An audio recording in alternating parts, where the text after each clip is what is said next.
Kanya-kanya na po hakbang ang mga LGU para mapuksa ang mga lamok sa gitna ng mga dumaraming kaso ng dengue. Sa datos ng DOH, as of February 1, mahigit 28,000 na ang kaso ng dengue sa buong bansa.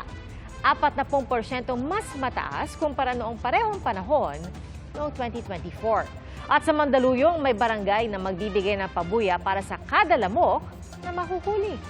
Ang reaksyon dyan ng Health Department sa pagsaksi ni Oscar Oida.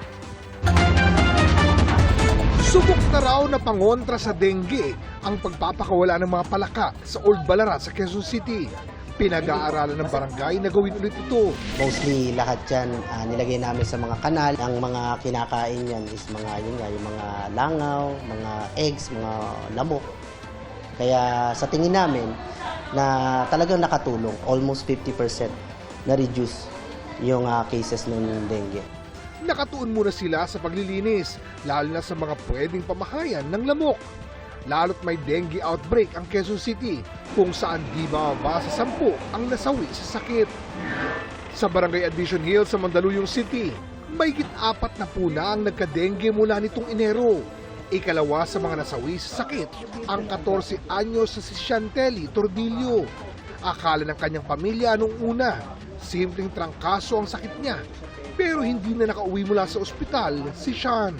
Sa ospital, lumalabas yung dugo sa ilong, sumusuka siya ng dugo. Ang pagiging mabait niya at masayahin, sa alaala na lang mababalikan ng kanyang lola Lorena. Kung nagapan sana namin, gagaling siya. Kasi gagawin namin lahat para gumaling siya eh. Pero hindi namin alam na ganun. Ilulunsad sa Barangay Addition Hills ang programang May Piso sa Mosquito. Ang gagawin po ng ating mga residente para may involvement po sila ay hindi magdadala lang po sila sa amin dito ng kahit buhay, patay, or even kitikiti na papalitan namin at least 5 pieces of lamok in exchange of 1 peso. Kung buhay pa, ipapasok sa tinawag nilang Mosquito Death Chamber.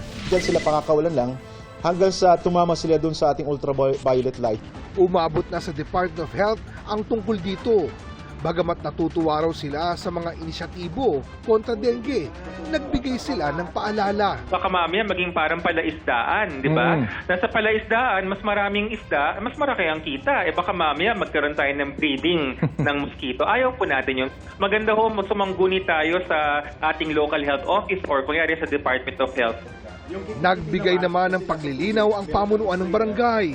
Bukod pa sa bawal lumahok sa programa ang mga menor de edad. Hindi po ito magiging forever na gagawin namin. Isa lang po ito sa alternatibo para mapababa yung kaso namin.